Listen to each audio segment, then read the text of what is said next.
আজকে চলুন বিকেলের নাস্তার জন্য ফুলকো পেঁয়াজ পরোটা বানাই। এই পরোটাটা এত বেশি পাতলা হয় আর অনেক বেশি মোচমোচে হয় খেতে। আর আজকে হচ্ছে আটা দিয়ে বানিয়ে নিচ্ছি।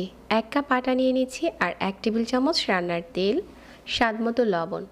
এখন আটার সাথে তেলটা হাত দিয়ে ভালো করে মাখিয়ে নিচ্ছি। কুসুম গরম পানি দিয়ে একটা সফট গুলা বানিয়ে নেব। এই গুলাটাকে রেস্টে দিয়ে দিচ্ছি যতক্ষণ না আমাদের পেঁয়াজটা রেডি করতে সময় লাগছে। এখন পেঁয়াজের পুর রেডি করার জন্য 6 থেকে 7টার মতো পেঁয়াজ আগে থেকে খোসা ছাড়িয়ে নিয়েছি আর একটু কুচি করে নিচ্ছি। তো পেঁয়াজগুলো হচ্ছে আমি কিউব করে কুচি করে নিয়েছি।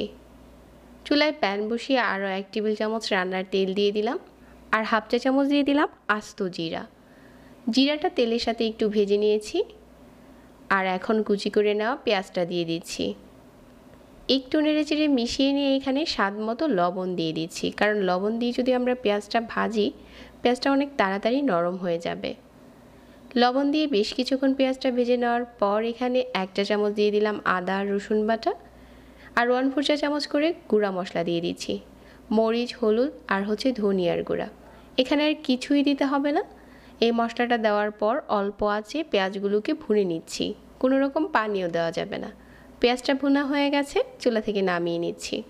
আটার যেই ডোটাকে আমি মাখিয়ে রেখেছিলাম এটা এখন অনেকটাই সফট হয়ে গেছে আর এখান থেকে আমি একটা ডো নিয়ে নিলাম আর আজকে 1 কাপ আটা দিয়ে 4টা পেঁয়াজ পরোটা বানিয়ে দেখাচ্ছি। এখন এই ডোটা থেকে এভাবে প্রথমে পাতলা করে ছড়িয়ে নিচ্ছি, সাইডটা এভাবে করে হাত দিয়ে ঘুরিয়ে নিতে হবে। আর আমি ঠিক যেভাবে করে মাঝ বরাবর পেঁয়াজের পুরটা বসা একইভাবে বানাতে চেষ্টা করবেন, তাহলে হচ্ছে পরোটাগুলো ফুলকো হবে। এখন সাইড থেকে এভাবে করে ঘুরিয়ে ঘুরিয়ে সবগুলো সাইড একসাথে করে এভাবে করে মুড়িয়ে নিচ্ছি। এরকম করে মুড়িয়ে নিতে হবে। আর পরোটা যেহেতু পাতলা করে বানাতে চাচ্ছি, এই জন্য বেলুন দিয়ে কিন্তু হালকা হাতে বেলে নিতে হবে। অনেকটা চেপে চেপে বেলবেন না, তাহলে কিন্তু পেঁয়াজ বাইরে চলে আসবে। একেবারে হালকা হাতে একদম পাতলা করে বেলে নিয়েছি, কারণ পাতলা করলে পরোটাটা খেতে বেশি টেস্টি হয়। প্রথমে হচ্ছে তাওয়াতে কোনো তেল দিইনি, এপাশ ওপাশ করে ছেঁকে নিচ্ছি। তো তারপর হচ্ছে সাইডে এরকম করে তেল দিয়ে দিলাম আর তেলটা দেওয়ার পরেই দেখা যাবে যে কতটা ফুলতে শুরু করেছে। প্রতিটা পেঁয়াজ পরোটা এরকম ফুলকো হবে যদি তেলটা এরকম পরে ব্যবহার করেন। আর একটুখানি চেপে ধরে বানালে দেখা যাবে যে কিভাবে ফুলতে শুরু করেছে। আজকে সবগুলো পেঁয়াজ পরোটা আমি একইভাবে বানিয়ে নেব।